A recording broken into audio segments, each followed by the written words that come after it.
Came to Maple Ridge in 1942 from Alberta.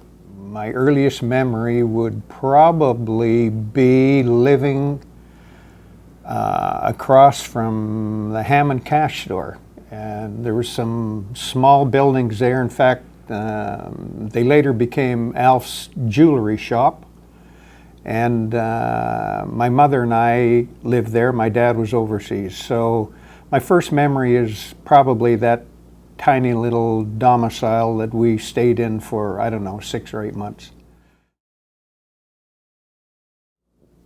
I came to Hammond as a child for grade 3, but I had been in Hammond and lived in Hammond because we always lived on River Road.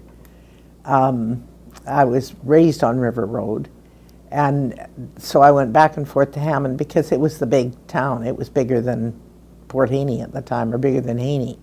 I think it was exciting because we lived down on the Dike Road, and we lived on the wrong side of the dike, the water side, and every day we were told not to go near the river, and every day, of course, we did. And in fact, most of us learned to swim there in the Fraser. I don't recommend it, but we did, and it was great. It was the first time I'd been subjected to using an outhouse, which also hung over the river. And that was pretty exciting, especially if you didn't have a flashlight of your own, had to share with 5 brothers and sisters. In 1949, although my mother and stepfather had both worked at the shingle mill for a year or so before that, but I didn't live with them at that time. The mill, because my mother and stepfather worked there, and we lived down across the tracks beside the old mill fire hall, so it was huge. It was not exactly mysterious, but it certainly looked adventurous. And the river. My mother was actually born here. My grandmother lived in Hammond, 2 doors away from where I grew up at. And so it goes back about probably 80, 90, 100 years maybe. I guess probably playing baseball. I spent most of my time at a baseball park at one sort, the old Hammond Park, which is now a playground. And walking uptown, there wasn't a whole bunch to do in those days. It was a quiet community, and basically still is. My grandparents had a chicken farm on what used to be First Avenue. They came from England, I think, it might have been 1912. Wow. Yeah. Well, just playing in the streets and with all the kids around, and yeah, that's about it. So I grew up in this house that was built in 1923, and just loved it. I had an upstairs bedroom, and it had stained glass windows and wainscoting, and just a delightful place to grow up. We had a collie dog that I grew up with, and we got the collie dog when he was about 5, when I was about 5, and just the laid-back way of living at that time. And on December the 7th, when Japanese bombed Pearl Harbor, I had to come out here. I came out here because they got rid of us in the hospital, to have the hospital ready for in case of an attack. And from that day forward, I got to know, like, all the people that I lived right beside, Mrs. Davis and Ralph and Bobby Fawcett, because I kind of got to know Ralph quite well, because we worked together for quite a long time in the mill. I did not go to school. I went to school in Maple Ridge High School, Maple Ridge Senior Secondary. That's the first one that they built here. I went with my wife, Ida. She was in the same grade as I was. But she went all the way through school. They let me go in grade 7. When my dad came to Hammond in 1918,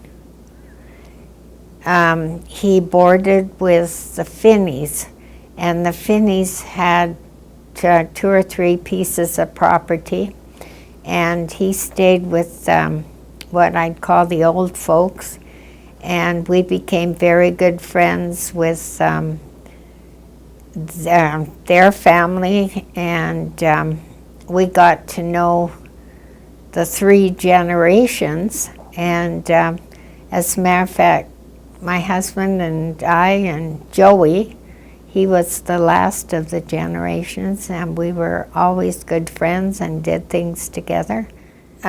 We loved to roller skate. Oh, that was something else. And there wasn't any place to roller skate because, I mean, we had wood sidewalks. And so the only place was uptown at where the red and white store, the Hammond cash store was.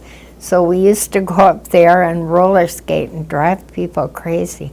Honestly, in front of the bank.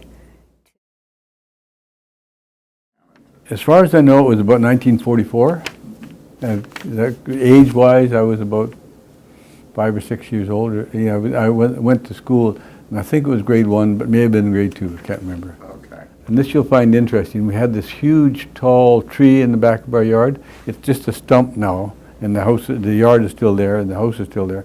And we could climb it. It was like going up a ladder, except it was going around and around. And then my brother and his buddy had built a little platform with a little edge around it up there, and you could crawl up this little pocket. You could sit, and you could. And my brother, at one point, he and his buddies were up there, and it was Halloween, so the police were driving around making sure people weren't doing, kids weren't doing things, and so they started making noises and whatnot, and the police couldn't find them, and it drove them crazy. They finally found them, and they yelled at them to come down. They said, "No, we don't want to." And it was great fun, but you know. I was about a year and a half old when we moved back there, sort of thing. My dad had lived there, and my mom had worked in my grandpa's hotel, sort of thing. Then they got married and went to up coast to a logging camp. My dad drove one of the first logging trucks, and I spent the first year of my life up the head of Jervis Inlet. During the start of the war and stuff, because there were still Japanese people who lived up a couple, 3, 4 doors away from us, and they were nice people, and one lady gave us peppermints, and we were, playing around, and the gravel streets, and their air raid sirens going off, and then mimicking soldiers and stuff. The cowboys and Indians was not a big thing. It was kind of mimic soldiers, and grade 1 stuff, buying the war stamps or something. You had your little book with, you'd get a nickel every couple months or something to buy another stamp for your book. But